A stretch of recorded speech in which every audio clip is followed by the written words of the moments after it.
갑시다.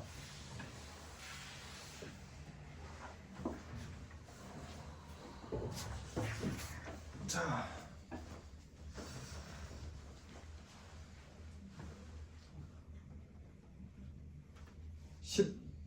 15번 볼 차례죠. 네. 그림 가와 나는요 서로 다른 지역의 나무 분포를 나타낸 거예요. 종 다양성에 대한 설명으로 옳은 것을 보기 위해서 인대로 골라주십시오. 종 다양성은 어떻게 판단하는 거야? 일단 종의 종류가 얼마나 다양한지, 두 번째는 이 다양한 종류의 종들이 얼마나 균일하게 분포하는지, 요 두 가지를 가지고서 판단을 할 거고요. 요 두 그림은 사이좋게 네 가지 종을 이용을 하는 거죠. 네 가지 종이고 얘네들 사이에서 분포가 얼마나 균일하냐를 가지고서 종 다양성을 판단할 겁니다. 이런 문제가 나왔을 때 종의 개수로 다양성을 판단하라고 물어보는 문제 안 줄 거예요. 여러분한테 안 줄 겁니다. 왜냐면은 계산하기가 복잡하거든요. 계산하는 방법도 안 알려드렸죠? 계산하는 방법이 있어요. 정량적으로 계산할 수 있습니다. 근데 계산하기가 복잡하기 때문에 여러분한테 주기가 어려워. 왜냐면 균일한 정도를 균일하다 안 균일하다를 비교하기는 좋은데 균일한 애들끼리는 얼마나 균일하다, 얘네가 진짜 똑같이 균일해? 라고 이야기하기가 쉽지 않잖아. 그쵸? 자, 그래가지고 통상적으로 종의 개수는 같은 걸로 줄 거고요. 균일한 정도가 다른 그림으로 주어질 겁니다. 이 15번과 마찬가지고요. 자, 가와 나는 종 다양성 같지 않죠? 가가 훨씬 종 다양성이 크지, 나는 종 다양성이 작습니다. 같은 종이란 형질이 모두 같을 필요는 없죠. 저의 형질과 여러분의 형질이 다르고 여러분들도 각각 형질이 다르지. 뭐야, 기억 틀리고 니은 틀리면 디귿이 맞겠지. 생물의 서식지가 다양할수록 종 다양성이 높아진다. 왜? 다양한 환경에 마주하게 되니까요. 괜찮지? 16번이요. 기린이 긴 목을 가지게 된 이유를요 다윈의 진화론을 이용해서 설명한 것입니다. 기린의 진화 과정에 대한 설명으로 옳은 것을 보기 위해서 인대로 골라주십시오. 다윈은 가에서 목의 길이가 다양한 원인을 유전자의 차이로 설명한다. 일단 목의 길이가 다양한 원인이 유전자의 차이는 맞아. 근데 다윈이 그걸 설명했느냐? 그거는 아니야. 그쵸? 그래서 기억은 틀렸다고 보겠습니다. 니은 나에서요 목이 긴 개체가 목이 짧은 개체보다 자손을 많이 남길 가능성이 크죠. 먹이를 더 잘 찾을 테니까. 디귿 가에서 나로 가는 과정 동안 높은 가지의 잎을 먹기 위해 경쟁하느냐고 각 개체의 목이 점점 길어진다. 각 개체의 목이 길어지는 건 아니지. 그죠? 목이 긴 애들이 자손을 남기기 때문에 자손의 목이 점점 길게 변화해 가는 거죠. 그다음 17번 보겠습니다. 다윈의 진화설 또 나왔네요. 이용해가지고 다 이후에 기린의 진화에 대해서 설명한 것으로 옳은 것을 보기 위해서 있는 대로 골라주십시오. 다에서 목이 긴 기린의 형질은 자손에게 유전이 되겠지? 얘는 날 때부터 목이 긴 거니까. 니은 환경에 적응해서 생존 경쟁에 유리한 개체가 자연 선택된다. 전혀 이상함이 없죠. 디귿 나무가 모두 사라지고 땅에 낮게 자라는 풀이 기린의 먹이가 된다면 작은 키를 가진 기린의 비율이 높아질 것이다. 요거는 괜찮지. 굳이 큰 키를 유지할 필요가 없잖아. 그러면 작은 쪽이 훨씬 에너지 소모도 적기 때문에 생존에 훨씬 유리한 거죠, 실제로. 자, 그리고 18번이요.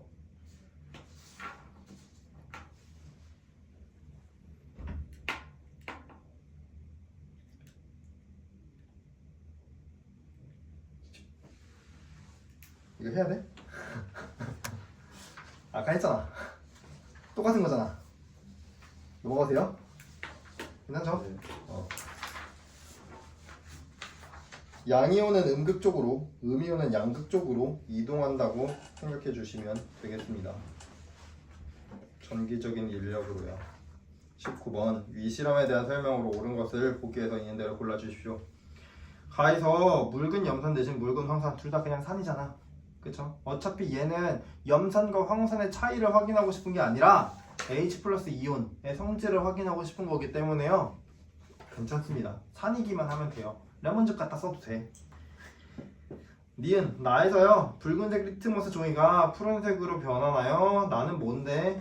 수산나트륨 수용액을 적신실이니까 푸른색으로 변화하겠다. 디귿 질산칼륨 수용액은요 리트머스 종이에 전류가 흐르도록 돕는다. 괜찮죠? 예, 전해질을 그냥 녹여서 전류가 잘 통하도록 만들어주는 겁니다. 왜? 물은 비금속이기 때문에, 물은 공유결합 물질이기 때문에 전기 전도성이 없잖아요. 자, 20번 넘어가겠습니다. 21번 볼게요. 그림은 한 식물에서 서로 다른 곳에 달린 잎의 단면 구조를 나타낸 것입니다. 같은 식물인데 가랑 나의 단면 구조가 달라요. 무슨 차이가 있나 보니까 울타리 조직, 책상 조직의 두께가 나가 훨씬 두껍죠. 무슨 소리야? 나가 광합성을 훨씬 잘하나 보다, 나의 햇빛이 훨씬 많이 비치나 보다 라고 이야기할 수 있겠지. 자, 가는 음엽이다, 음지에 있는 잎이다 라는 이야기죠. 괜찮지? 가는 나보다 울타리 조직이 발달하지 못했죠. 나가 훨씬 발달했지, 가보다. 디귿 가는 주로 나보다 넓은 형태, 나가 넓은 형태로 있는 쪽이 유리하겠죠. 빛의 세기가 강한 곳에서 자라는 식물의 잎은 주로 가보다 나의 형태로 발달한다. 왜? 나에서 광합성을 잘할 테니까. 괜찮죠? 2번이에요? 잠시만. 가는 음엽이고 가는 나보다, 제가 몇 번이라고 체크해드렸죠? 2번 했는데 2번 했는데 틀렸다고 했나요? 잠시만요.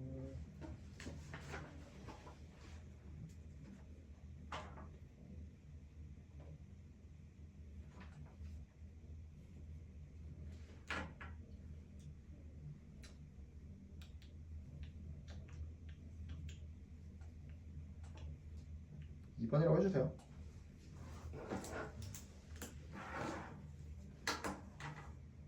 그러니까 보기 구성을 잘못한 것 같아요. 이 문제는 두께를 물어보고 싶었던 것 같은데 이상하게 물어봤어요. 자, 그리고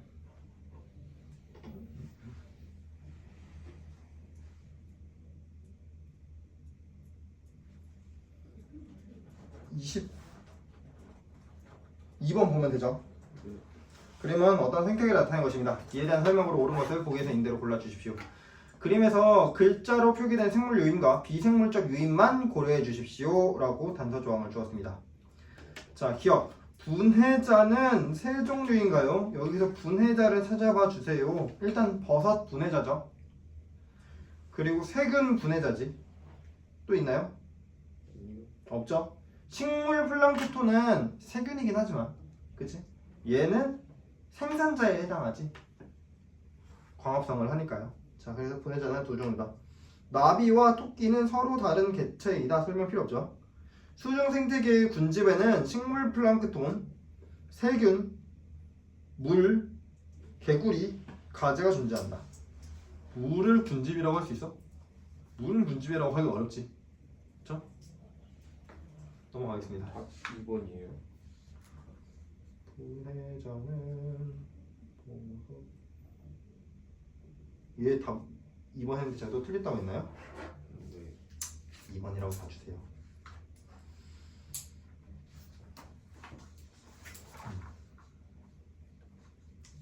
23번 보겠습니다. 그림은 어느 해양 생태계의 먹이 그물을 나타낸 거예요. 이에 대한 설명으로 옳은 것을 보기에서 인대로 골라주십시오. 기억. 식물 플랑크톤은 생산자. 괜찮지? 동물 플랑크톤은 1차 소비자. 괜찮죠? 니은. 멸치가 사라지면요 전갱이가 개체수에 가장 큰 피해를 입습니다. 피해를 입는다는 소리는 개체수가 줄어든다는 이야기죠. 전갱이는 보시면 멸치 말고는 먹이가 없어. 멸치가 사라지면 전갱이 그냥 사라지는 거지. 가장 큰 피해를 입겠네요. 괜찮죠? 디귿. 식물 플랑크톤, 멸치, 전갱이, 참치, 고래로 이어지는 먹이 사슬이 가장 짧은가요? 지금 몇 단계야? 하나, 둘, 셋, 넷, 5단계네. 5단계보다 짧은 거 있으면 되죠. 식물 플랑크톤, 고등어, 가다랑어, 고래가 제일 짧네. 그치? 자, 그 다음에 24번 볼게요. 다음은 1차 소비자의 개체수가 일시적으로 증가한 후 생태계 평형이 회복되는 과정을 순서 없이 나타낸 거예요. 평형을 되찾기까지의 과정의 순서로 옳은 것을 골라주십시오. 자, 일단은 1차 소비자의 개체수가 증가된 상태에서, 그치? 1차 소비자의 개수가 증가했으면 그 다음은 어떻게 돼야 돼? 2차가 증가하고 3차는 줄어들어야겠지. 자, 일단은 1차 증가 하면은 2차 증가 생산 감소 하면 될 거고요. 자, 2차 소비자는 1차 소비자의 포식자잖아. 포식자가 증가하고 먹이가 줄어드네. 그러면 1차 소비자가 감소할 거고요. 다시 2차가 감소하고 생산자가 증가하면서 회복되겠지.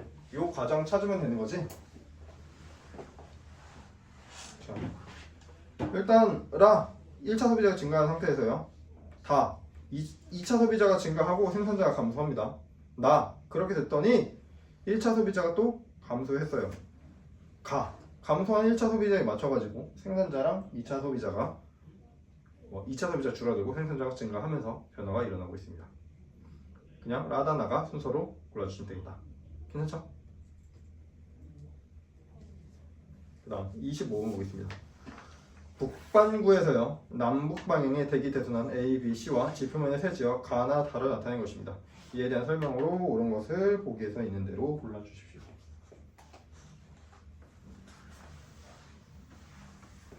자, A가 A, 그리고 B가 B, C 이렇게 주어져 있는 거지. 얘가 북반구래. 어디 한 곳은 적도고 어디 한 곳은 극일 거야. 이 끝이야. 적도랑 극 중에 어디가 뜨겁죠? 적도가 뜨겁지. 그럼 어디가 상승 기류? 적도가 상승 기류. 여기가 적도네요. 얘가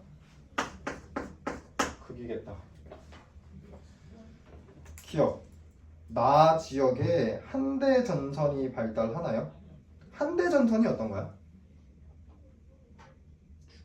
추운 지역이 발생하는 게 한대 전선이죠. 나 지역 어떤 지역이에요? 온난한 지역이죠. 여기가 나 지역이잖아. 여기가 사막이 제일 많은 곳이죠. 자, 기억. 가 지역에서는 저기압, 다 지역에서는 고기압이 발생한다. 다 지역은 저기압이 맞지? 얘 그래서 이쪽으로 모이는 거죠. 여기가 나, 여기가 다지. 다 지역도 상승기류 발생하니까 저기압이 발생해야겠네. 디귿. 지구가 자전하지 않으면 비순환은 발생하지 않을 것이다. 지구 자전 안 했으면은 그냥 이거일 거 아니야. 근데 자전해가지고 얘가 생겨나는 거였죠. 그래서 비순환 발생하지 않을 것이다. 괜찮지?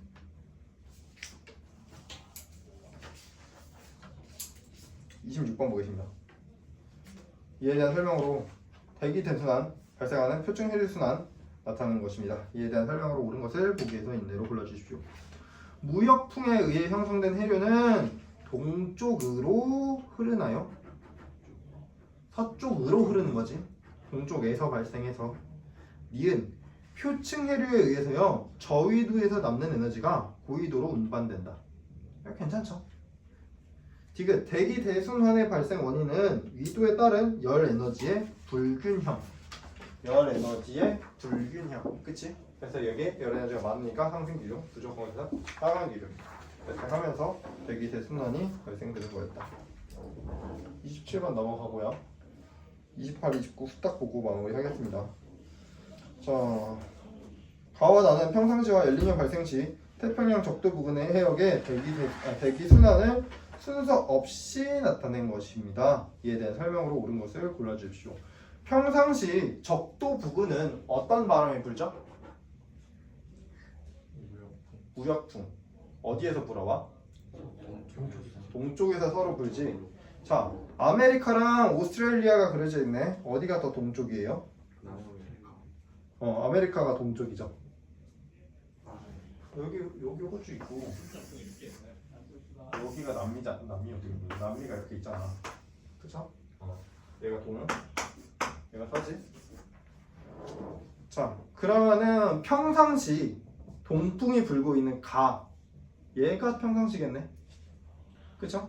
반대로 서풍이 불고 있는 나가 엘니뇨겠네요.